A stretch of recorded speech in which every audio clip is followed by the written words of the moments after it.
Guys, good morning sa lahat. From Cooperative Hospital, pupunta kami ng market para bumili ng aming mga personal things na gagamitin sa araw-araw naming pamumuhay. Ayan. So, ayan o, dalawa kami ni Mr. Sihay. So, thanks God kasi yung aming dinalaw ngayon ay lalabas na rin. Yung isa namin sa isang pastor namin doon sa church ng Manggahan Taytay. Salamat sa Panginoon kasi binigay na ni Lord yung aming prayer na makalabas talaga siya ng araw na ito kasi sobrang mahal po ng private hospital, guys. So yon, salamat sa lahat-lahat ng tumulong na sa aming denomination sa First Free Will Baptist.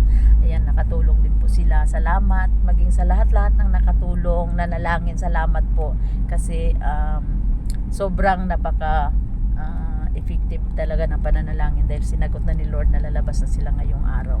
Ayan, so ngayon po ay hinihintay na lang nila yung kanilang release paper. Ayan, once again, thank you so much for watching. God bless you and stay safe.